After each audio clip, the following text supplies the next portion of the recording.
La cultura egipcia tomó forma alrededor de una serie de templos religiosos, construidos en sitios cuidadosamente escogidos a lo largo del Nilo. Para los sacerdotes egipcios, toda forma en el universo que crece hacia afuera necesita un receptáculo que permita su desarrollo en el tiempo. Los templos fueron los receptáculos que permitieron el desarrollo de su civilización. Cada templo expresó una toma de conciencia distinta sobre el universo. Su objetivo era comunicar los distintos principios fundamentales a su sociedad, las distintas verdades. Esto permitió que cada templo actuara como un órgano distinto en el cuerpo del país, con una función distinta, dedicado a enseñar y a explorar un tema religioso distinto. Así entendían a las casas de Dios. Por miles de años, las fronteras del reino de los faraones en Egipto, discípulos de la sabiduría de los sacerdotes del Ojo de Horus, fueron respetadas por todos los imperios de Asia. Nunca quisieron ampliarlas, y en su interior existió un remanso de paz contra la anarquía universal. El ocaso comienza con la desaparición de sus más altos sacerdotes en el paso del Mar Rojo tras Moisés, el último de sus grandes iniciados, y termina con el caos, la destrucción de sus templos y el exterminio ocasionado por el persa Cambises II. Cuando muere Ciro, el más grande gobernante de Asia, quien mantuvo una relación de paz y respeto con Egipto, asciende su hijo Cambises II a mandar sobre el más poderoso ejército de ese momento. Un cruel y brutal tirano. Odiaba la sabiduría, la estabilidad y el poder de los faraones. Obsesionado con probar que sus dioses eran más poderosos, en el año 525 a.C. invade a Egipto.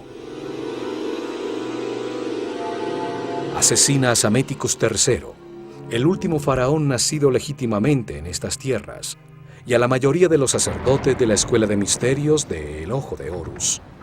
Los templos son arrasados y quemados sus papiros con la sabiduría almacenada durante muchas generaciones.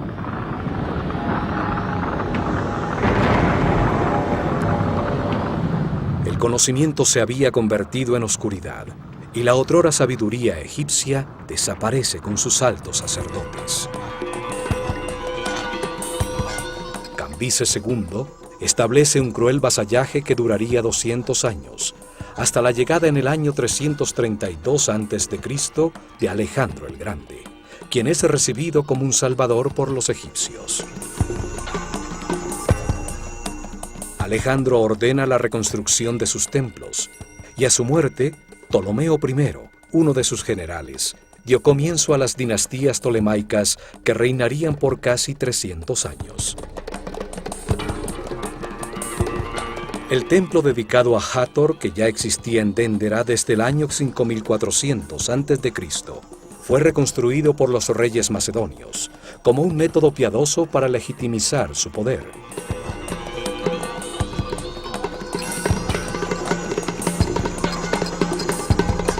Hieroglifos en una de sus criptas subterráneas afirman que fue reconstruido siguiendo exactamente los antiguos planos y diseños realizados por el sabio Imhotep. El complejo religioso de Déndera está situado a los 26 grados norte de latitud. Allí comenzaba un antiguo camino que conduce al Mar Rojo. Un poco más al sur, posteriormente se construiría Tebas.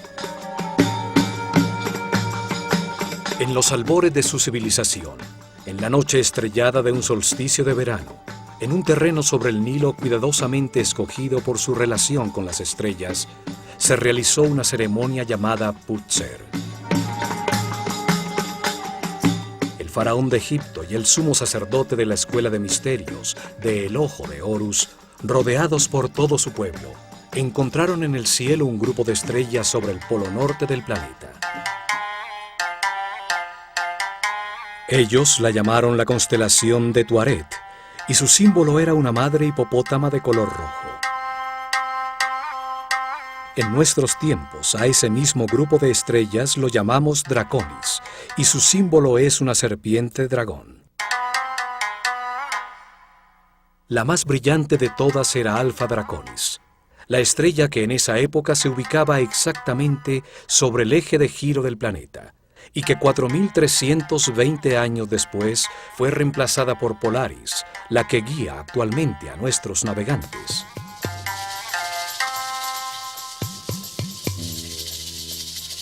El avance del sistema solar en su giro alrededor del centro de la galaxia determina que durante ese ciclo de 25.920 años, 6 distintas estrellas brillen sobre el polo. La estrella sobre el polo representaba en el cielo a la fuerza materna fundamental, la que generó la sustancia que permitió el desarrollo de la vida en el universo, el principio femenino que llamaron Hathor y a la que se consagró este templo. El faraón y el sumo sacerdote templaban una cuerda entre 2 estacas, orientándola exactamente hacia Alfa Draconis. La sacerdotisa del templo con un mazo de oro clavaba las estacas, definiendo así el eje del templo, la columna vertebral que luego organizó sus santuarios. Colocaron las piedras de las 4 esquinas que determinaron los límites del muro protector del complejo, una altísima muralla para mantener alejado el enemigo de la vida que deseaba perpetuarse eternamente. Localizaron hacia el norte su puerta principal, el último de una serie de pórticos que, partiendo del Sancta Sanctorum del templo de Hathor, enmarcaban el segmento de cielo por donde aparecía Alfa Draconis, facilitando encontrarle en las noches para registrar sistemáticamente sus movimientos. Esa misma noche, pero mirando hacia el este, encontraron también otra estrella a 90 grados de la anterior. La llamaban Sirio, y era el símbolo de Isis en el cielo. En su honor localizaron el eje de un segundo templo que determinó la segunda puerta del complejo. La puerta del templo de Isis enmarcaba el sector del cielo por donde ascendía la estrella Sirio, y luego aparecía el sol el 21 de junio, día del solsticio de verano. El templo creció en su interior mientras los sacerdotes registraban los movimientos de las estrellas y estudiaban los procesos impulsados por su energía, tallando en sus muros las conclusiones encontradas sobre ese tema sagrado. Sirio, el símbolo de Isis, era llamada la estrella perro, pues sigue a la constelación de Orión, la personificación de Osiris en el cielo. Luego de estar escondida tras el horizonte por 120 días, marcaba con su reaparición el momento del desbordamiento del Nilo. Luego permanecía visible por 40 días, el mismo tiempo que duraban las inundaciones.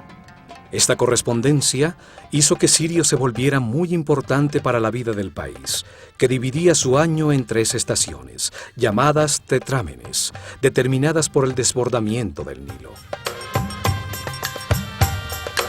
Las festividades del año comenzaban con el desbordamiento del Nilo, y Sirio marcaba con su reaparición en el cielo esta importante fecha. Cuando la estrella desaparecía, el río recuperaba sus niveles normales. El calendario y la sincronización de la vida egipcia con el sol y las estrellas era tan importante que el faraón de Egipto, al asumir su función, debía jurar que nunca alteraría las fechas del calendario. Sin embargo, el día en que reaparecía Sirio en el cielo dependía de la latitud del templo en el que era esperada, pues en la sureña Elefantine se veía 7 días antes que en la norteña Bubastis. Por esto, los sacerdotes también utilizaron el sol como reloj para determinar la duración del año, pues el solsticio de verano coincidía con la reaparición de Sirio. En Déndera, frente al horizonte del templo de Isis, primero ascendía Sirio en el cielo y luego aparecía el sol. El día del solsticio de verano, al amanecer, Sirio y el Sol marcaban en un reloj cósmico el comienzo del año nuevo egipcio. En una ceremonia en la azotea de este templo se encendía el fuego nuevo para todo el país.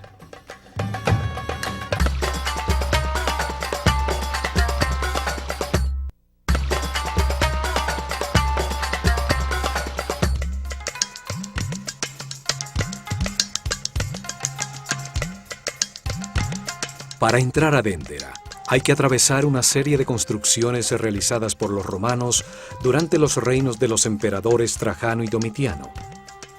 Una serie de kioscos al lado y lado enmarcan el pórtico norte incrustado en los masivos muros que protegían el recinto.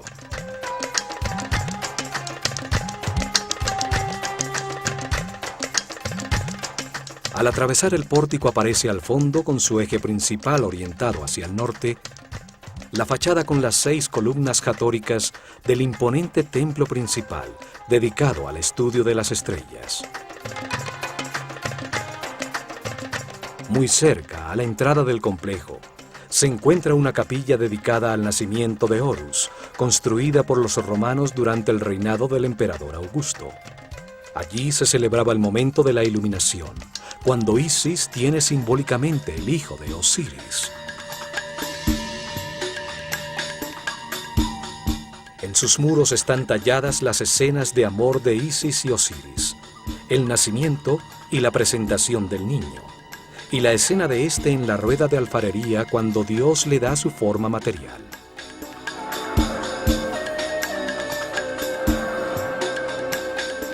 Sobre el capitel de sus columnas está representado el dios Bes, el protector de las parturientas, que favorece el nacimiento de los niños. Al sur de esta capilla se encuentran las ruinas de una basílica cristiana construida en el siglo V después de Cristo, época en que fueron cuidadosamente destruidos en los muros de los templos los rostros de los personajes sagrados. Más cerca al templo principal quedan las ruinas de un sanatorio, donde eran hospedados los enfermos que acudían al templo de Hathor en busca de sanación.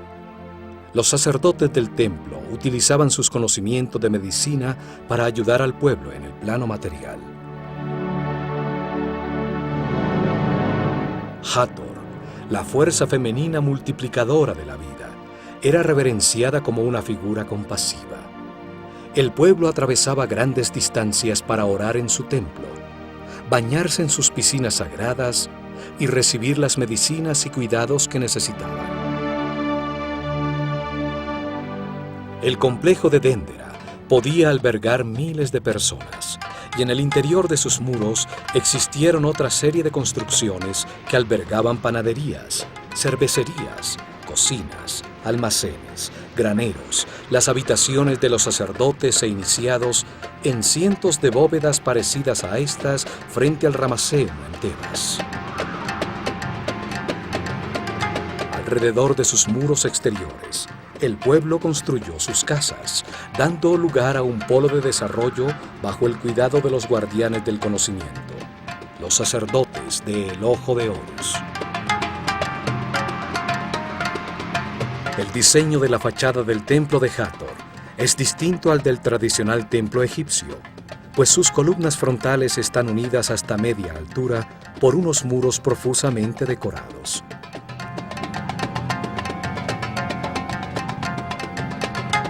Se accede a través de las 18 columnas del Salón de la Vida, que sostienen un altísimo cielo raso, totalmente tallado con información sobre los astros y sus movimientos.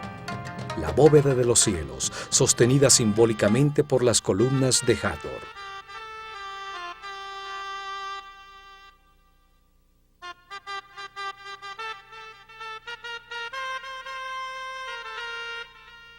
Cada columna tiene la forma de un sistro, un instrumento sagrado que hace vibrar una serie de discos de metal, utilizado por las sacerdotisas de Hathor, la patrona de la danza y de la música, para producir una vibración que adormece la conciencia.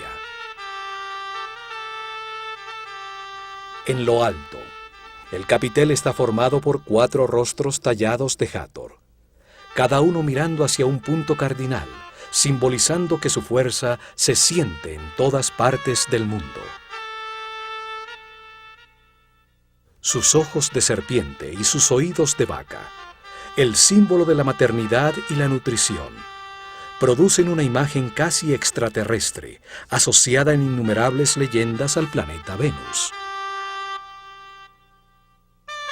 El templo fue encontrado en muy buen estado por las tropas de Napoleón, debido a que permaneció sepultado bajo la arena por miles de años. Se convirtió en refugio para las tribus nómadas, que con sus hogueras ahumaron los colores del precioso cielo raso.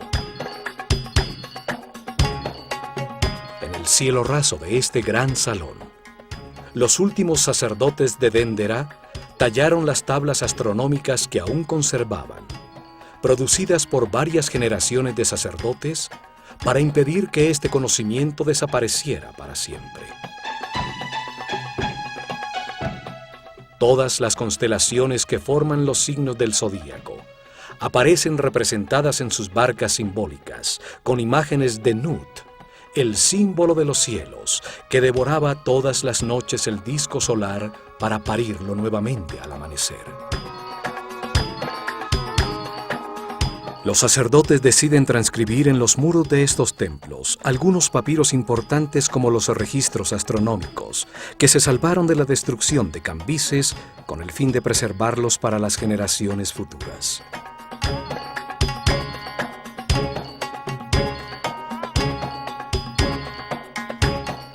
En este salón, llamado la Casa de la Vida, los escribas trabajaban en los papiros sagrados, los tratados teológicos, las oraciones de los rituales, las tablas del registro astronómico.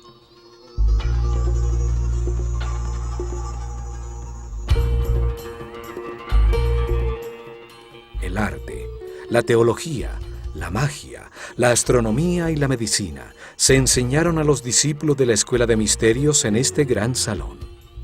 Aquí se registró el cambio regular y sistemático de las constelaciones circumpolares para seguir la precesión de los equinoccios.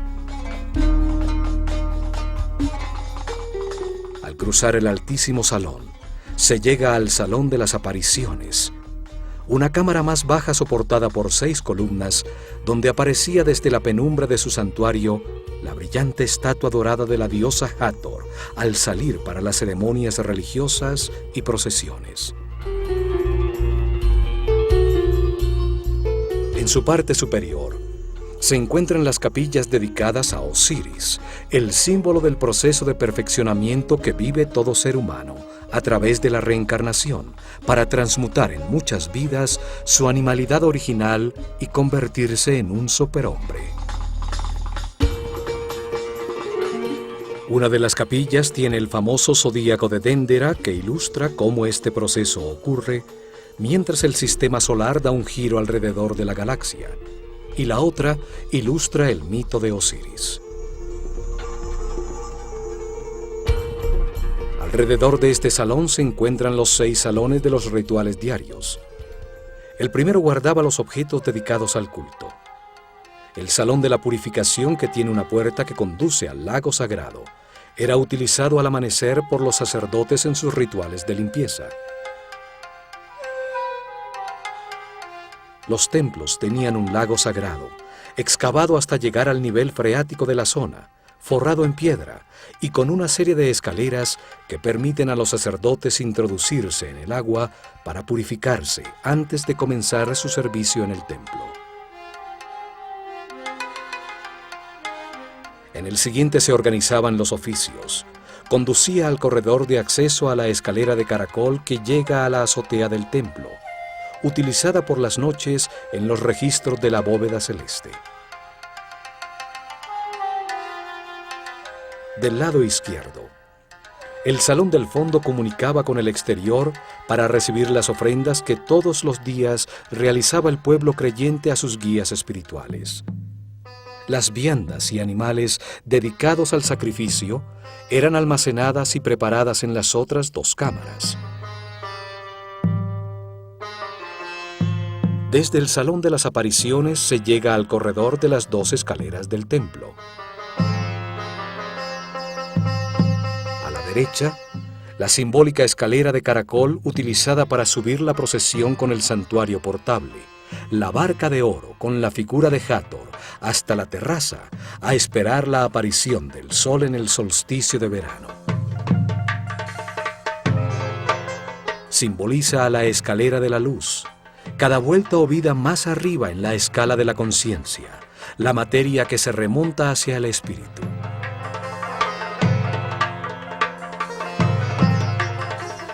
Y a la izquierda se accede a una larguísima escalera recta por donde bajaba la procesión trayendo el fuego nuevo.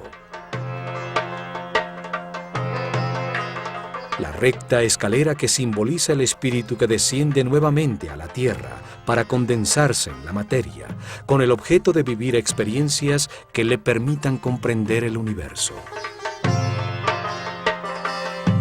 Al atravesar este pórtico, se llega a la antecámara del santuario donde ardía el fuego, el instrumento de los dioses, la primera sustancia del universo, la forma más elemental de la materia. Allí se realizaban las ofrendas a Hathor, el principio femenino gestor de la vida en el universo.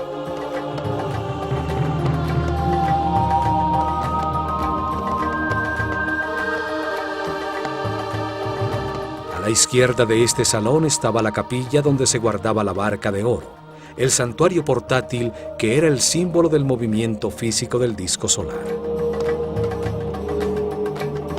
La barca de la vida era utilizada para llevar la figura de Hathor en una florida procesión.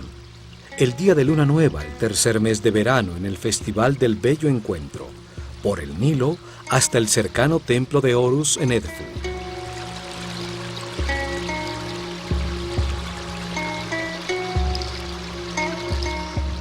Un espacio abierto, sin techo, comunicaba también con la antecámara del santuario. Frente a él existía la llamada capilla pura o abete.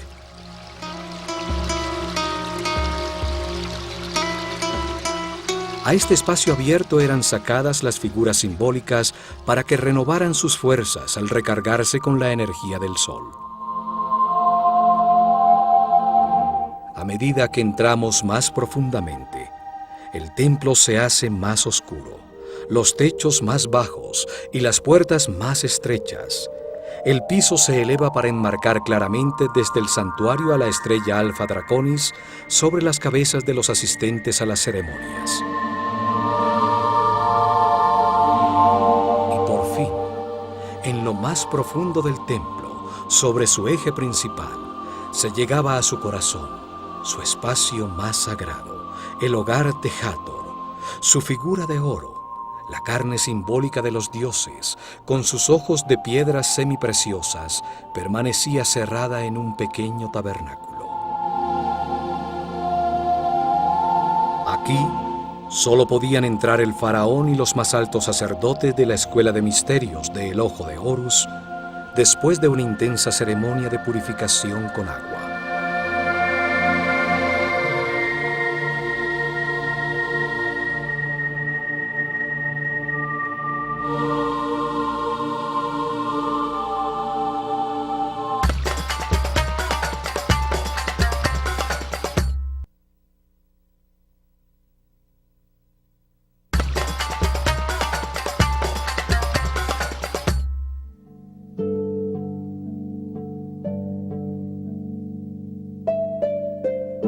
Los egipcios entendieron que como todo ser en el universo, Dios tiene una parte masculina emisora de la que fluye la información y una parte femenina que la recibe para gestar con su sustancia todo lo creado. Al Dios masculino le dieron 3 nombres. Lo llamaron Atum cuando aún no había creado el universo y permanecía inmanifestado. Lo llamaron Ta cuando organiza y crea el universo, las estrellas, los planetas y los reinos naturales sobre ellos. Y lo llamaron Amon-Ra cuando sobre toda la creación da lugar a la conciencia del hombre. De manera similar a su parte femenina, también le dieron 3 nombres.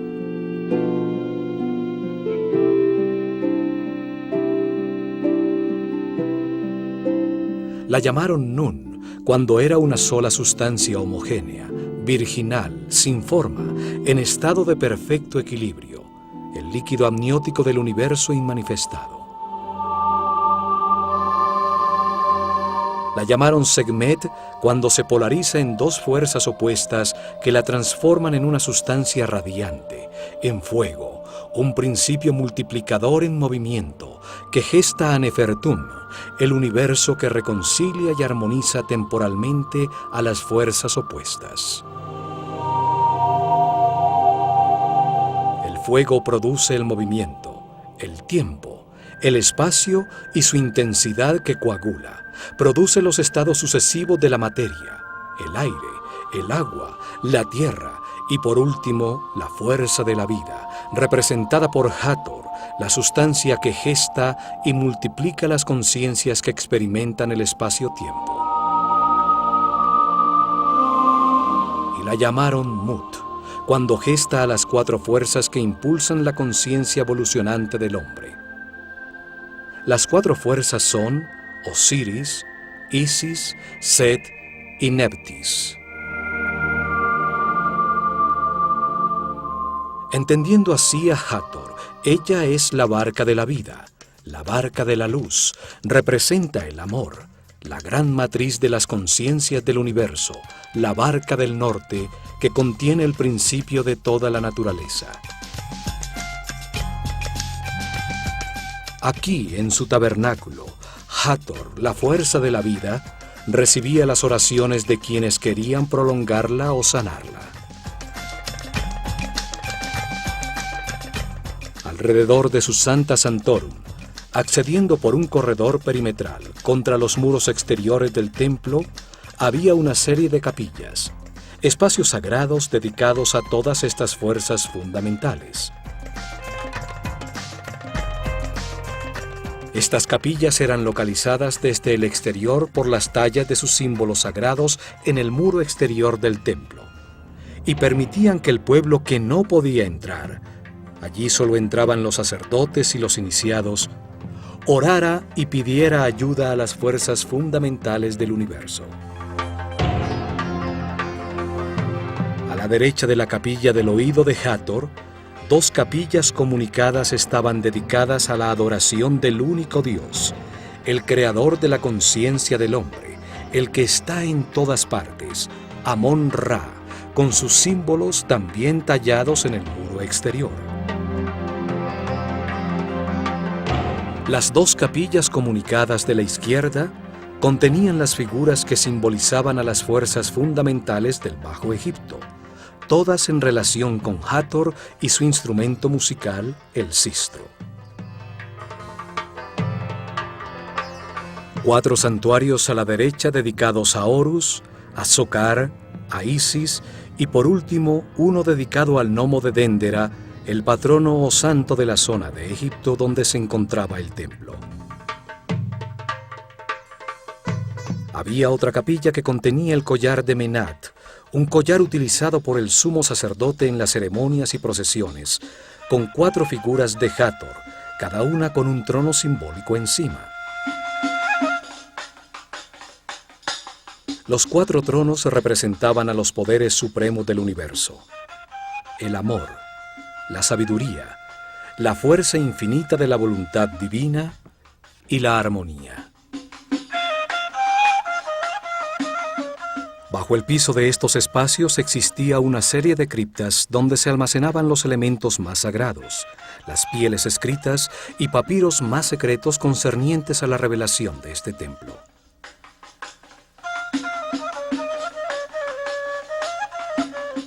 Esta cripta tiene unos misteriosos bajorrelieves de Horus que sostienen una especie de flor con una serpiente en su interior. Teorías científicas afirman que se trata de las lámparas que pudieron utilizar para iluminar sus cámaras y construcciones bajo tierra.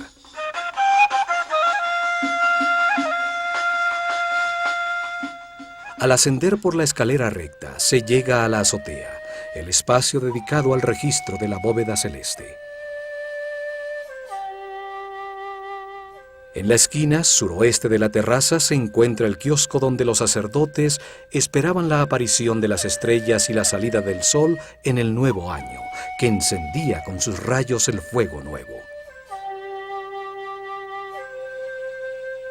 En este pequeño cobertizo, los sacerdotes se reunieron en las noches a dividir la bóveda celeste en secciones llamadas gnomos, con el objeto de identificar los movimientos relativos de la bóveda celeste y del planeta.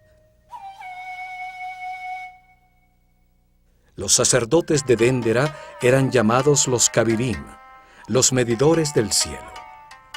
Ellos registraron la primera carta celestial, la que marcaba las posiciones relativas de los Mazarots, los fuegos del cielo. La astronomía comenzó en Déndera. Astro significa estrella. Astronomía significa logos o conocimiento de las estrellas. Por esta terraza se llega a las dos capillas dedicadas a Osiris, el principio divino que simboliza la evolución a través de la reencarnación de todo ser humano. En ellas se describe el mito cuando su hermano Set, por quedarse con su reino y su mujer, Isis, lo corta en 14 pedazos y arroja las partes de su cuerpo por todo Egipto. Las tallas muestran el momento en que Isis, después de reunir sus pedazos, suspendida en el aire bajo la forma de una hembra halcón, sobre el falo de Osiris, logra en una comunión espiritual quedar embarazada para dar a luz a Horus.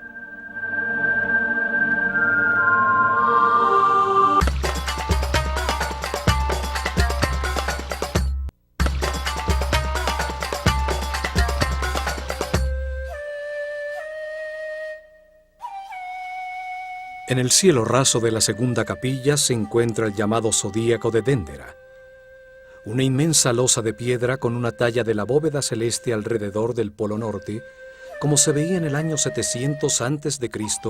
durante el solsticio de verano a la medianoche. Es una copia de la losa original, de la que se enamoró Napoleón al entender su profundo significado y que hoy se encuentra en el Museo del Louvre en París.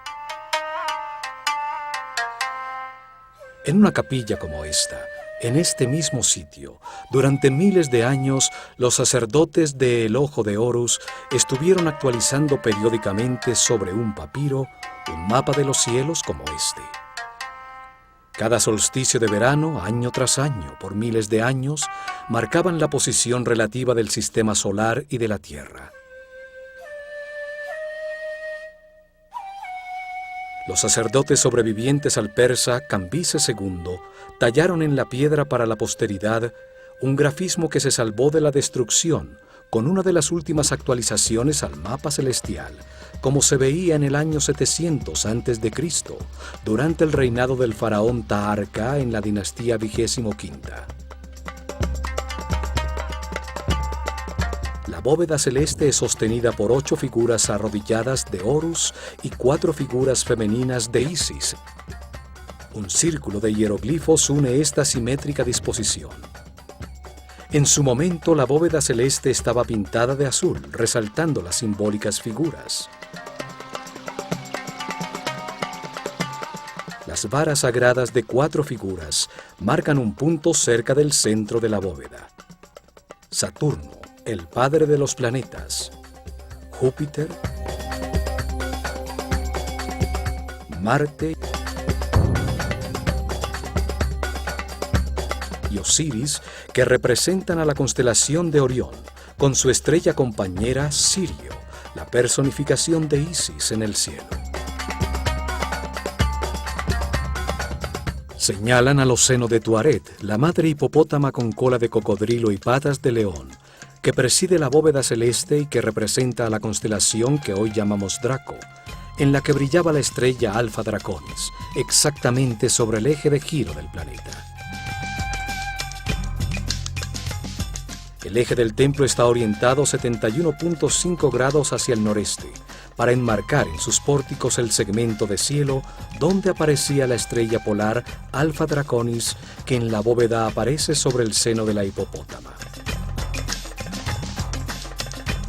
A su lado se encuentra la constelación del Chacal Rojo, con la estrella Mitzar en su pata delantera, la representación egipcia de la constelación de la Osa Menor, con la estrella que hoy llamamos Polaris.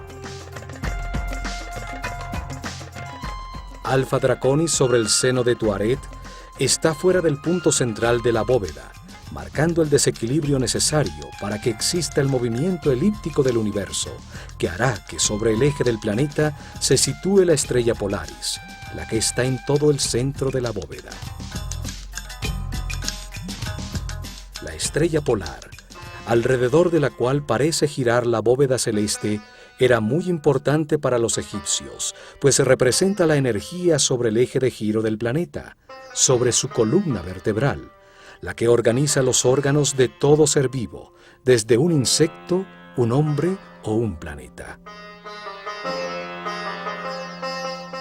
Además, sus sacerdotes, durante el reinado de Senefrú, mucho antes de la construcción de la Gran Pirámide, habían predicho que cuando Alpha Draconis fuera reemplazado por Polaris, llegaría el fin de su civilización, como lo atestigua el papiro de Nefer Rohu. El templo de Hathor estaba orientado para registrar las constelaciones situadas alrededor del eje de giro del planeta.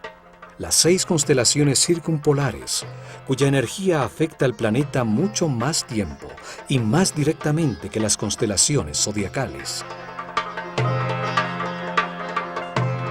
En una época en que el día y la noche eran como la vida y la muerte, el sector del cielo sobre el polo, donde las estrellas eran siempre visibles, contrastando con las que ascendían y desaparecían, representaban a los poderes de la oscuridad, a los que la luz saliente del sol hacía desaparecer.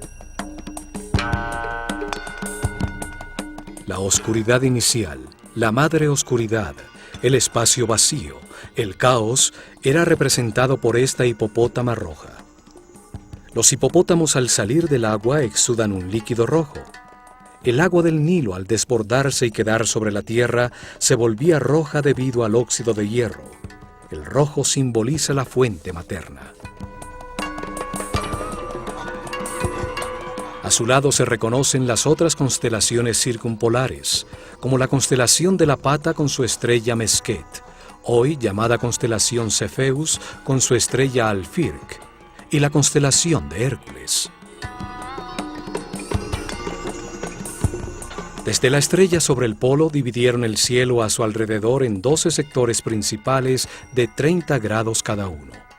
Las constelaciones de estrellas, las cuales contenían los decanos, una serie de 36 estrellas muy brillantes por las que pasa el sistema solar en su viaje por la galaxia.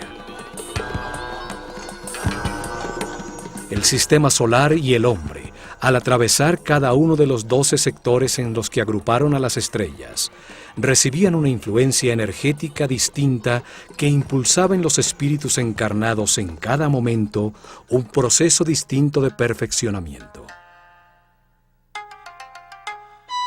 Para explicar qué proceso impulsa cada grupo de estrellas, lo simbolizaron con un animal que representa un nivel evolutivo distinto de la conciencia en su camino de reencarnaciones para la adquisición de sabiduría a través de la experimentación en un universo de polaridades contrastantes, de luz y oscuridad. El círculo de animales o zodíaco. El cangrejo de Cáncer simboliza el yo siento, el animal que se retira a su pequeño hueco de agua a digerir su alimento espiritual, cuando la conciencia se mueve de manera incierta y comienza su proceso evolutivo, experimentando por primera vez con los sentidos. Los gemelos de Géminis simbolizan el yo pienso, el deseo de aprender y explorar, con la dualidad necesaria para encontrar la verdad, el conocimiento y la experiencia a través de los opuestos, de las experiencias contrastantes.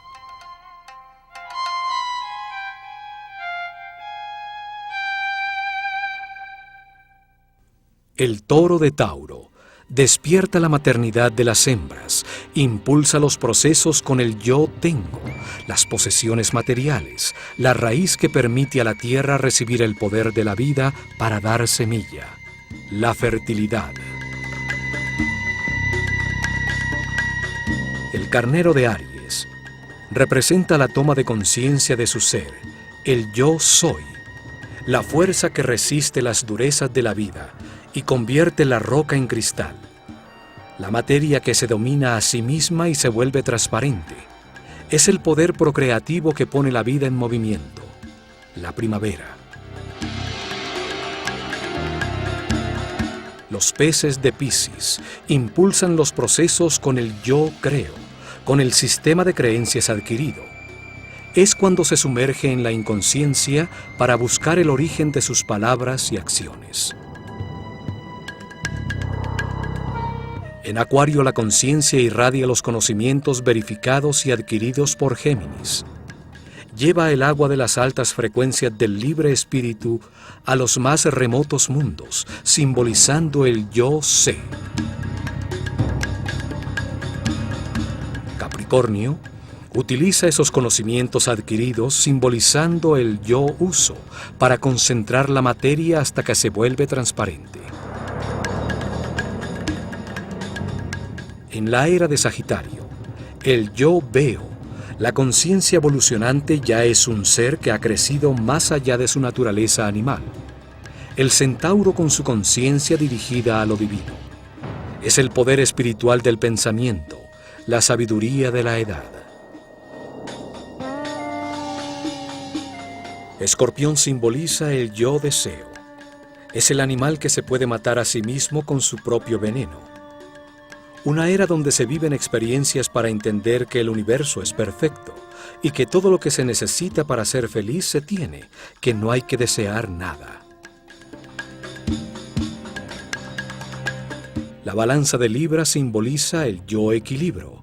Se aprende a ceder, a ser elástico ante todas las situaciones de la vida, para lograr la armonía.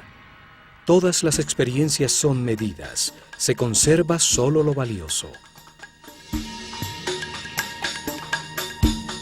Virgo simboliza yo analizo.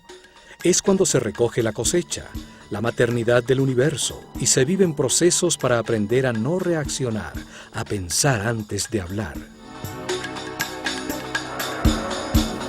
Y por último, Leo, el símbolo del yo puedo, el rey de los animales, el gran padre del zodíaco, la fuerza del fuego que ha verificado todas las verdades al experimentar en carne propia los resultados de sus decisiones en millones de situaciones a lo largo de muchas reencarnaciones. En este punto, el hombre deja de identificarse con sus instintos animales. Su conciencia deja de ser un establo donde viven sus pasiones descontroladas. Abandona el círculo de los animales. Leo se proyecta sobre Cáncer, la puerta a la siguiente escala del universo, donde como guía de los procesos de otras conciencias se experimentarán situaciones de más responsabilidad para continuar en el camino de perfeccionamiento de regreso a Dios. El proceso evolutivo se cumple cuando a lo largo de muchas reencarnaciones se han recibido las 12 energías fundamentales y se han experimentado los distintos procesos que éstas impulsan. El signo zodiacal bajo el que muere el hombre será el signo bajo el que nace en su siguiente reencarnación. Se experimenta con distintas personalidades, bajo la influencia de distintas fuerzas, a medida que el sistema solar avanza en su giro por la bóveda celestial.